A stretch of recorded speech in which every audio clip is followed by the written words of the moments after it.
रामटेक पंचायत समिती अंतर्गत येत असलेल्या पंचाळा गावातील घरकुल योजनेतील लाभार्थ्यांमध्ये भेदभाव होत असल्याचा गंभीर मुद्दा पुढे आला आहे।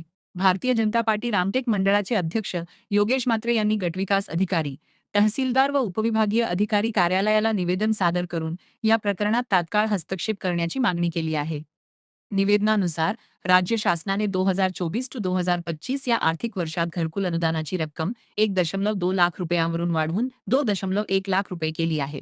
मात्र 2021 ते 2022 व 2023 ते 2024 या कालावधीत मंजूर झालेल्या घरकुल लाभार्थ्यांना या वाढीव अनुदानाचा लाभ दिला जात नसल्याचे नमूद करण्यात आले आहे। अनेक लाभार्थ्यांना घरकुल मंजूर होऊनही निधीचे वितरण 2024 ते 2025 मध्ये झाले आहे। अशा परिस्थितीत त्यांना वाढीव अनुदानाचा लाभ न मिळाल्याने आर्थिक अडचणी निर्माण होत असून घरकुल पूर्ण करण्यास अडथळे येत आहेत। हा प्रकार लाभार्थ्यांवर अन्याय करणार असल्याची भावना व्यक्त होत आहे। या पार्श्वभूमीवर सर्व लाभार्थ्यांना समान न्याय देत 2021 ते 2022 व 2023 ते 2024 मधील लाभार्थ्यांनाही 50,000 रुपये वाढीव अनुदान लागू करण्याची मागणी करण्यात आली आहे।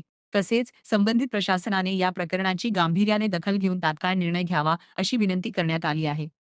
दरम्यान या निवेदनामुळे स्थानिक प्रशासनावर दबाव वाढण्याची शक्यता असून आता यावर काय निर्णय घेतला जातो याकडे सर्वांचे लक्ष लागले आहे।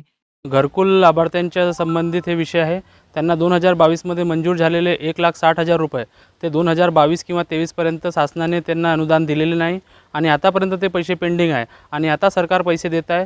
तर यांची मागणी एवढीच आहे की आता जे नवीन घरकुल लाभार्थ्यांना 2,10,000 रुपये भेटत आहे त्याप्रमाणे मग आम्हाला ते पेमेंट करण्यात यावे, अन्यथा आम्ही आंदोलनासाठी इथं पंचायत समिती रामटेक आणि SDO कार्यालय रामटेक इथं बसणार आहोत आमरण उपोषणाला, अशी यांना इशारा दिलेला आहे आणि आम्ही यांच्या सोबत आहोत आणि सगळेजण मिळून मोठं आंदोलन इथं उभारण्यात येईल आणि प्रशासनाला विनंती आहे की यांची मागणी मान्य करावी, हीच विनंती करतो मी।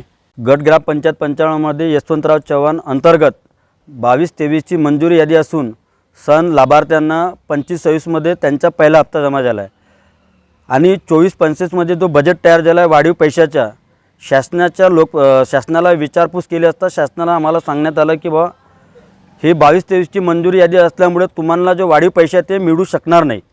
त्या कारणास आम्ही SDO पंचायत समिती BDO आणि तहसीलदार यांना निवेदनद्वारे आम्ही अर्ज दिला आहे। जर आम्हाला वाढीव पैसे देणार नाही तर आम्ही सर्व लाभार्थी आमोर उपोषणावर आम्ही बसू आणि मी विनंती करेल आमच्या रामटेक विधानसभाचे लोकप्रिय राज्यमंत्री आशिषजी जयस्वाल साहेब हे आमच्या अर्जावर लवकरात लवकर तात्काळ यांचा काय मार्ग निघेल ते आम्हाला सांगण्यात यावी एवढी विनंती मी ग्रामपंचायत पंचायत उपसरपंचकडून त्यांना करणार।